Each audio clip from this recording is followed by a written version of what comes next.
Hello and welcome to the Temple of Tomes with your host, Indie Comics Jones. Today is February 15th, 2021, and this is episode 204. Today we're looking at Homesick Pilots.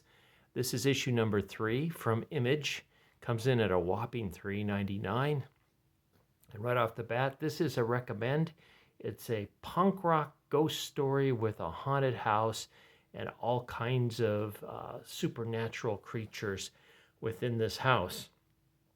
Right off the bat, I'm not crazy about the dialogue in it, but getting past that because I think the underlying story is very interesting, and just the mystery surrounding this house has drawn me in.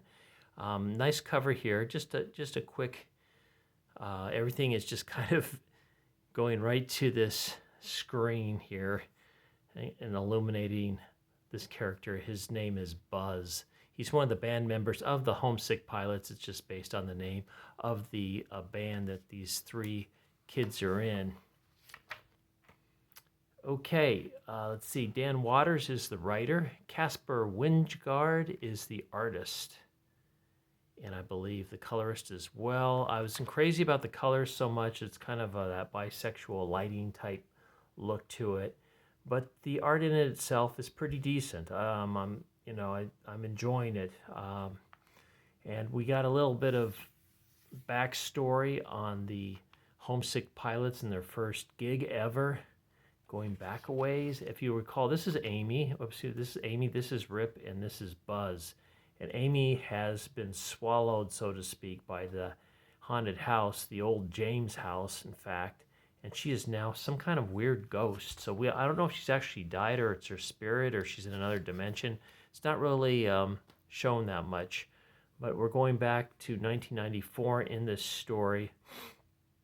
And Amy's walking around with this lamp. She's finding these items and they all have some kind of... they're possessed a soul or something in this one. This one can actually shows shadows of impending person's death. So she wants to take it away and bring it back to the house. And she goes and visits Buzz while he's asleep. He feels something's going on, but he doesn't know it's Amy. But he does want to go find her. He is continuing to look, whereas Rip has been beat up by the police, and he's kind of just not in it anymore. They go to their school. The police are questioning because not only is Amy missing, but there's another band, the Nuclear Bastards. The whole band is missing. I think there's 3 in that band as well. And they got swallowed up by the house, but they look to be completely dead, like they got chopped up and everything. So I don't think we'll be seeing them around too soon. So Buzz gets interviewed by the police, and then he goes off to look for Rip because he wants to go back to the house again. He's been there a couple times already looking for Amy, has been unsuccessful, and he gets hassled by some punks. But he does finally find Rip, and he finds Rip beat up underneath this underpass, smoking some weed, this bong. And then we get the Image trope, and I know I've mentioned this before, just a page with this tiny little thing that you can't read. So, Image, make this bigger, at least double the size. It's not going to wreck the impact of this. We got a couple pages like this in here. I think there was 22 or 23 regularly drawn pages, not including these. So it was a decent deal as far as page count goes. But as you can see, we get this kind of emotional back and forth between Rip and Buzz. And Rip basically doesn't want any part of the haunted house search, and he's hanging out with the punks that are underneath the underpass here.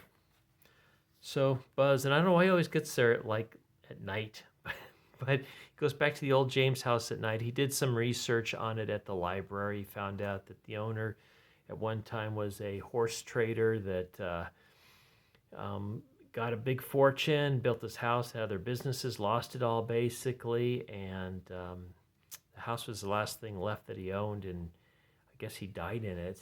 And so what Buzz is noticing as he goes room to room, he's starting to see things in there that weren't there before, like this refrigerator.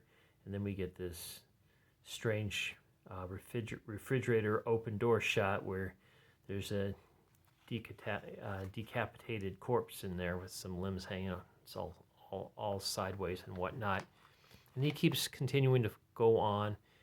We've got this mysterious specter, and it's not been good news every time he's shown up, so I'm not sure what's going on with that. He doesn't seem to see it, but then you can see the horseshoe, which is a reoccurring theme throughout this story. And anybody that touches or takes possession of this horseshoe has great luck, but with it becomes bad things happen to others around them, so to speak, or themselves eventually. So he starts feeling the presence of other things within the house, other people. He talks about suicides, missing kids, just all kinds of creepy things. There's the lampshade that Amy brought in, and we get to see the spirit that's inhabiting that particular item.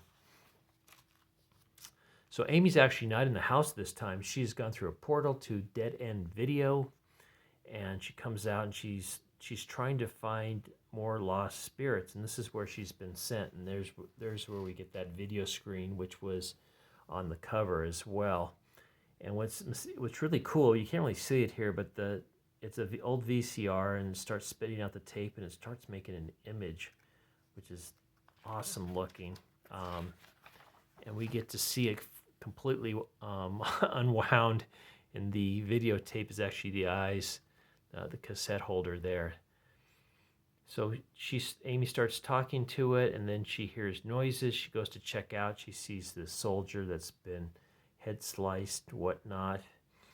And then she also notes this guy up there, and I'm not sure who this guy is exactly, but he's got spears through it, and you can see the videotape is starting to wind in on him as well. So I don't know, he's the clerk that maybe works there, and this is bad news for him.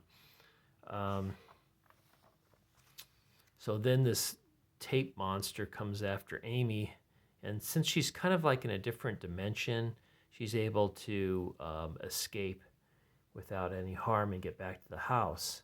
Meanwhile, Buzz is getting freaked out. He's hearing all the noises, and the horseshoe's kind of following him. He reaches for the horseshoe, and guess what? He picks it up, and our friend, the Horseshoe Man head, shows up, and suddenly Buzz kind of changes again, or he doesn't again, but into this strange creature. There's like kind of a horseshoe arms. So as this guy says, now not lucky at all. So to be continued. A very spooky, strange story. I don't know what's the deal is with this guy, if this is the old James spirit or somebody else, but it is a recommend, like I'd mentioned before. Let's see, I think we got the cover for the next issues right here. Also next month coming out is Shadecraft, and this actually looks pretty good.